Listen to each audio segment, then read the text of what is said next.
Hello, what's up guys? My name is Vinod Badu Thapa and today in this video we will see how to create a pentagon shape in CSS in Hindi. So let's begin.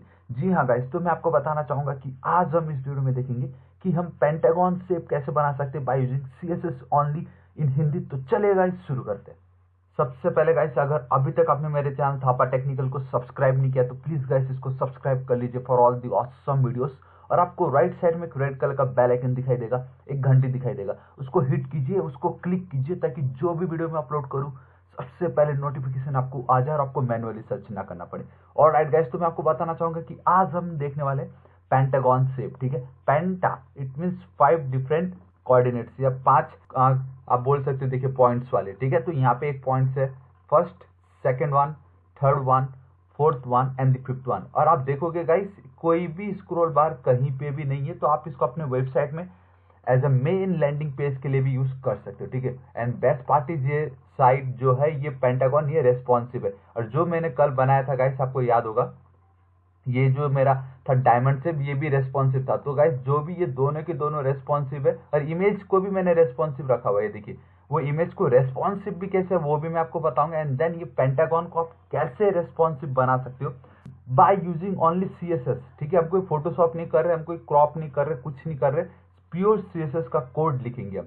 ठीक है, जो कि 100% every browser में run होना ही होना है। ठीक है, ऑलराइट गाइस, तो मैंने कल का वीडियो में पूरा डिटेल बताया था क्या है कैसा है, तो इसको एक बार आप जरूर देखिए, जो कि बहुत औसम है। ठीक है, तो आज हम इसको कैसे बनाते हैं, तो चलिए गाइस शुरू करते। देखिए मैंने एक फाइल बना रखा है diamond.html के नाम से। ठीक है, तो सबसे पहले गाइस मैं क्या करूंगा, HTML लिखूंगा। और एक और बात गाइस, ये जो इमेज है इसको मैंने ऑलरेडी यहाँ पे सेव करके रखा हुआ है लोकली। ठीक है, ऑलराइट, तो आप देखिए गाइस, हमें सिर्फ सबसे पहले तो सिर्फ एक डीप लेना है, चाहे तो आप एक हेडर भी ले सकते हो, दिस इज इट। क्योंकि मेन हमारा हेडर पे ही हम अपना नेविगेशन और हमारा जो लैंडिंग पेज का जो इमेजेस होता है वो रखते हैं, मेन हमारा जो मेन फोकस रहता है। ठीक है, तो सिर्फ मैं हेडर लूंगा। अब मुझे सिर्फ और सिर्फ CSS पे फोकस करना है। ठीक है, रेस्ट आप इस पे कुछ भी कंटेंट लिख सकते हो गाइस, कुछ भी कर सकते हो। अब इसका बैकग्राउंड थोड़ा सा मतलब ब्लर कर सकते हो ताकि आपका टेक्स्ट हाईलाइट हो, करने को बहुत कुछ कर सकते हो। बस मैं आपको एक डिजाइन बता रहा हूँ कि आपको फोटोशॉप, कैनवस, SVG ये सब नहीं, आप सिंपल CSS का एक प्रॉपर्टी, उसके थ्रू आप ये सब कर सकते हो। So first of all we have to write style tag, क्योंकि इसी में अपन CSS लिखते हैं। तो हेडर टैग ऑलरेडी मैंने कॉपी किया था। ऑलराइट गाइस, देखिए सबसे पहले तो आपको विड्थ देना पड़ेगा 100% ताकि इमेजेस आपका फुल आ जाए। ठीक है, एंड देन आपको हाइट देना पड़ेगा पूरा फुल।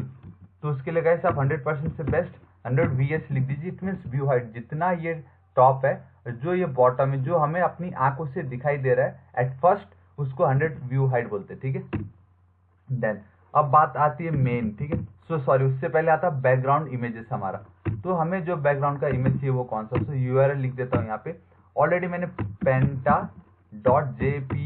करके उसको सेव करके रखा है। ऑलराइट, एक बार मैं आपको इसको रन करके दिखा देता हूँ। ठीक है, ताकि आपको पता चल गया एटलीस्ट इतना क्या हो चुका है। ऑलराइट गाइस, तो देखिए कुछ ऐसा दिखाई दे रहा है। और हाँ, मैं हर वीडियो में, कल वाले वीडियो, प्रीवियस वीडियो में मैंने आपको दिखाया कि ये स्क्रॉल बार नहीं आना चाहिए, और ये जो एक्स्ट्रा दिखाई दे रहा है यहाँ पे गैप पे, देखिए मेरे कर्सर यहाँ पे, ये सब नहीं आना चाहिए गाइस, ये 100% परफेक्ट। तो उसके लिए हमें क्या लिखना पड़ता है हमेशा CSS में, we have to write universal operator and then लिखिए गाइस मार्जिन को 0 एंड देन पैडिंग को भी दे दीजिए 0, दिस इज इट। ठीक है, बॉक्स साइजिंग बॉर्डर बॉक्स आप दे सकते हो। देखिए परफेक्ट आ चुका है, ये देखिए गाइस इमेज में कितना डिफरेंस है। ठीक है, अभी वो इमेज हमें परफेक्ट चाहिए, सबसे ज्यादा जूम है वो। ठीक है, so for that we have to write background size and then you have to write 100% by 100%, no comma मत दो। तो गाइस इससे क्या हो जाएगा, आपका इमेज अब रेस्पॉन्सिव हो जाएगा। ठीक है, तो इसको अगर मैं ऐसे भी करते, देखिए, वरना बहुत बार क्या होता है कि देखिए बहुत बार क्या होता है, अगर आप सिंपली कवर लिखोगे इस तरीके से तो ये परफेक्टली फिट नहीं होने वाला, इस तरीके से कुछ होगा। और अगर आप इसको देखिए, इसको अगर आप रेस्पॉन्सिव करने जाओगे तो इमेज एक टाइम ऐसा है कि वो बंदा छुप जाएगा, मतलब ये जो क्यूट बच्चा है वो देखिए दिख नहीं रहा है, वो ऐसा नहीं चाहिए। मेन हाईलाइट तो यही है ना हमारा, समझ रहे हो।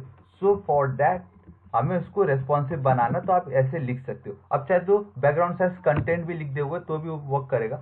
एंड देन बैकग्राउंड रिपीट को नो रिपीट कर दीजिए, कभी बाई चांस अगर वो कुछ ऐसा रिपीट ना हो जाए, क्योंकि बड़ी स्क्रीन में। ठीक है, परफेक्ट, देखिए रिपीट नहीं किया, अभी एकदम परफेक्टली आ चुका है, एकदम सेंटर में। ठीक है, बस अब हमें अप्लाई करना है। तो क्या ये पेंटागन का शेप कैसे किया करना है, so guys for that we have a property called clip path.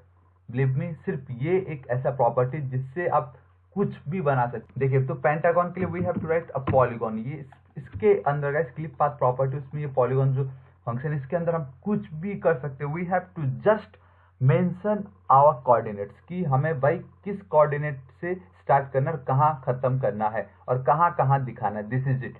Clip path का काम ही यही होता है, ठीक है। मैंने अपने प्रीवियस वीडियो में एकदम परफेक्टली बताया था, लेकिन अभी आप समझ लो क्लिप पाथ का काम ये है कि जो भी आपका बैकग्राउंड है उसको आपको कितना दिखाना है, ठीक है, वो आपके ऊपर है। सो क्लिप पाथ आपके लिए वो जॉब करके देता है। And for that we have to write polygon and now we have to write coordinates. So coordinate देखिएगा, इस मैंने अभी यहाँ पे ध्यान से देखिए, हमेशा पॉलीगॉन में आपका जो कोऑर्डिनेट्स होता है वो होता है एक्स और वाई। हमने मैथ्स पढ़ा है, कोऑर्डिनेट्स पढ़ा है, जिसमें जो हॉरिजॉन्टल होता है, मतलब जो एक से सीधा जाता है पैरेलल, उसको हम बोलते हैं एक्स कोऑर्डिनेट। एंड देन जो ऊपर से नीचे या नीचे से ऊपर जो वर्टिकल होता है उसको हम बोलते हैं वाई कोऑर्डिनेट। तो यहाँ पे हमारा एक पॉइंट होता है, याद रखो गाइस, यहाँ पे हमारा एक पॉइंट होता है इस जगह पे, ठीक है।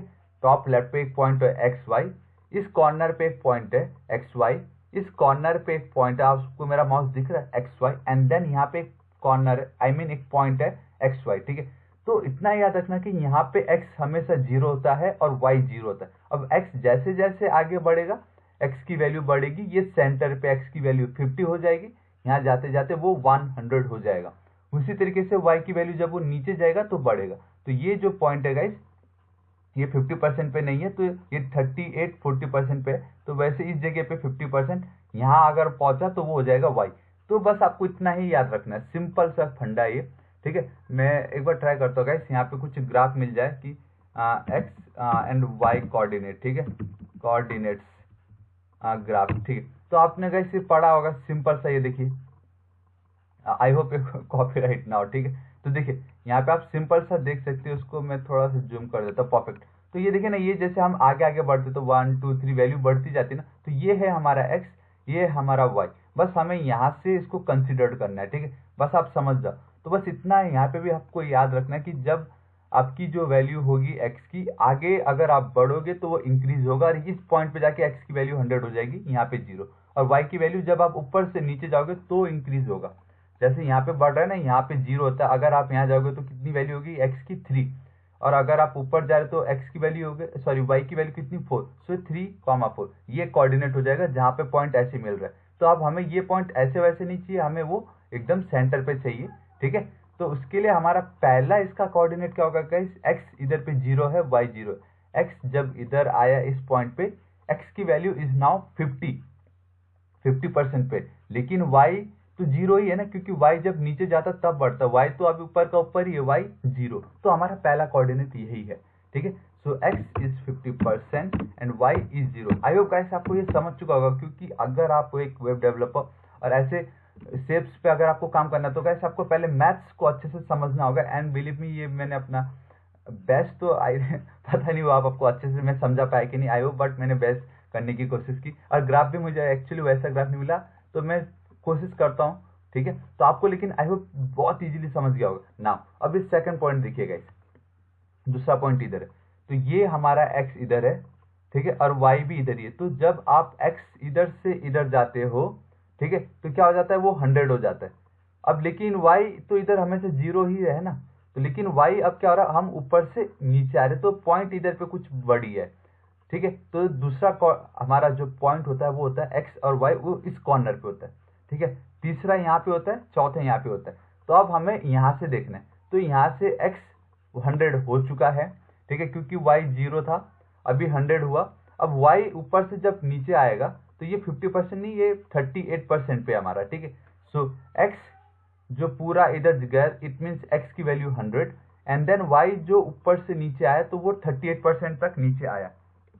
तो इस तरीके से हमारा जो x होगा वो होगा 100, एंड देन जो y होगा वो होगा 38% पे, ठीक है। हमारा दूसरा पॉइंट आ गया। अब ये वाला देखिए सिंपल सा, अब हमें इस पॉइंट से अगेन यहीं से कंसीडर करना है, ठीक है।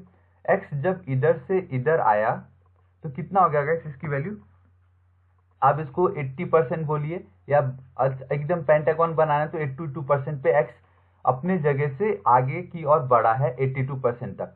उसी तरीके से y की वैल्यू टॉप पे हमेशा 0 होती है, लेकिन वो जैसे पूरा एकदम नीचे आ जाता है ना y की वैल्यू 100, तो ये तो पूरा नीचे टच हो रहा है, इट मीन्स y तो 100 है ही है।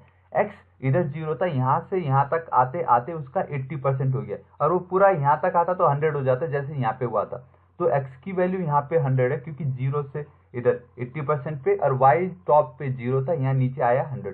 सो हमारी वैल्यू है 82 एंड 100।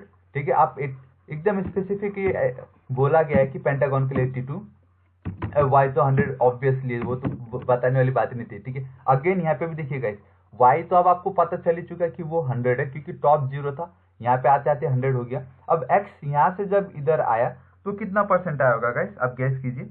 ठीक है, वो आया 18%, क्योंकि हाँ यहाँ पे हमने 82 लिखा तो कितना बचा 18। इस तरीके से गाइस x इधर से इधर आया 18%। अब ये जो मैं 82 बोल रहा हूँ ना गाइस, क्योंकि मुझे मालूम है कि एक्चुअल में ये मतलब जैसे बोलते हैं ना दिन रात, ठीक है, सूरज, वैसे इसी तरीके से गाइस इन्होंने फॉर्मूला बना रखा है, जैसे E=mc², अब बना दी वैसे पेंटागन के लिए भी बोल रखा है कि कोऑर्डिनेट्स इतना ही लेना है, एक को 18 एक को इतना। तो आप को अगर 80 नहीं लगता तो आप यहाँ पे 20 ले लीजिए, यहाँ पे 80 ले लीजिए, ऐसे आप ट्राई कीजिए, डिफरेंट कोऑर्डिनेट्स डिफरेंट शेप्स बनेंगे गाइस। ठीक है, तो उसी तरीके से अभी x इधर पे 18 है एंड y इज 100%।